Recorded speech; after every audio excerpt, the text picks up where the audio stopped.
La semaine dernière, je t'avais dit que j'allais te donner les vraies raisons, pas les explications polies qu'on donne après coup. Les vraies. Alors voilà, parce que la vraie réponse, c'est pas que le marché n'était pas prêt, c'est pas la concurrence était trop forte, c'est pas on a manqué de budget. Ça, c'est les excuses qu'on se raconte après coup. La réalité, c'est presque toujours la même et elle est inconfortable à entendre. Dans cette vidéo, je vais te donner les 4 raisons concrètes, pas théoriques, des choses que j'ai vécues et que je retrouve dans beaucoup de projets SaaS.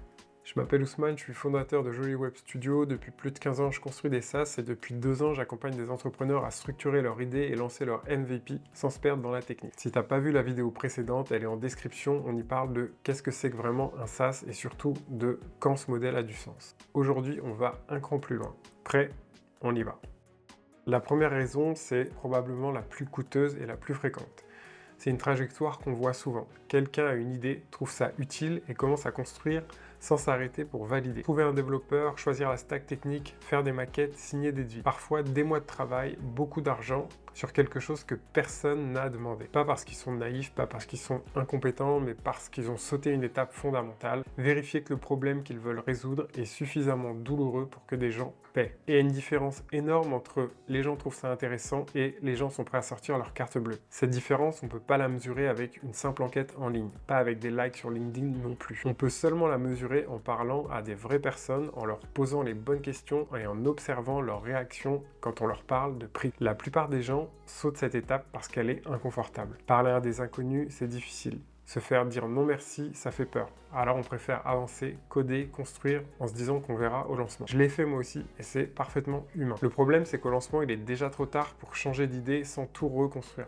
La semaine prochaine on va parler exactement de ça. Comment valider ton idée de SaaS sans écrire une ligne de code. Mais pour l'instant, l'essentiel. Si tu n'as pas encore parlé à des utilisateurs potentiels réels, pas à tes amis, pas à ta famille, à des vrais inconnus qui auraient le problème que tu veux résoudre, alors tu n'as pas encore validé.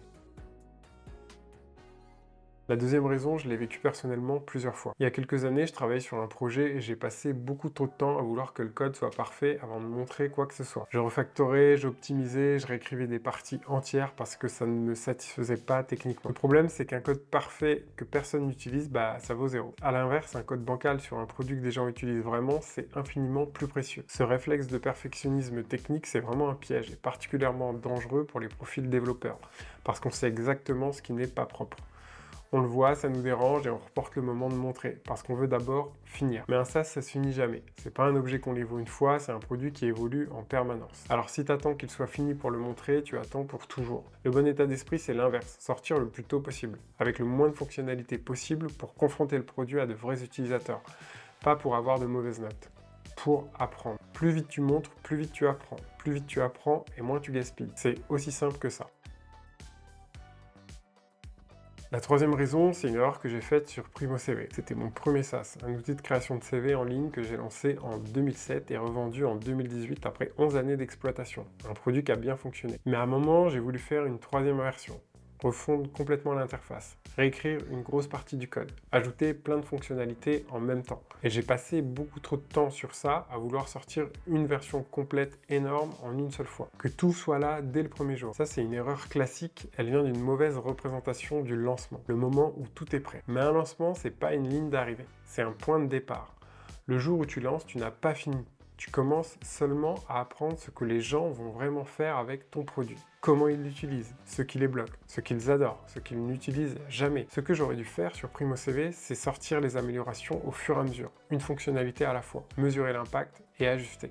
Arrête d'attendre que tout soit prêt, lance avec le minimum et laisse les utilisateurs te dire quoi construire ensuite. La quatrième raison, elle est plus subtile et on la voit souvent sur des projets qui semblent pourtant bien démarrer. Ils ont des utilisateurs, les gens s'inscrivent, les métriques d'usage ne sont pas mauvaises. Et les fondateurs se disent que ça valide leur idée. Mais avoir des utilisateurs, c'est pas pareil qu'avoir du business. Un business, c'est quand les gens paient régulièrement, parce que le produit leur apporte une valeur suffisante pour justifier ce qu'ils dépensent.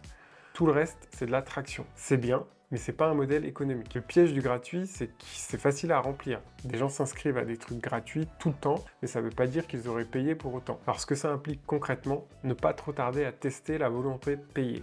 Une option possible, proposer un accès payant dès les premières versions, même imparfait, mais avec un seul niveau basique. Parce que les gens qui paient, même peu, te donnent des informations que les utilisateurs gratuits ne te donnent jamais. Ils te disent ce qui compte vraiment, parce qu'ils ont mis de l'argent dessus.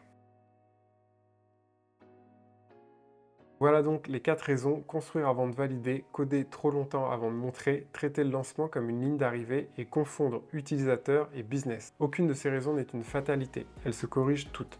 Mais elles se corrigent seulement si tu les connais avant de te lancer. Je t'ai préparé une checklist gratuite des 10 questions à se poser avant de lancer ton SaaS et je te mets le lien en description.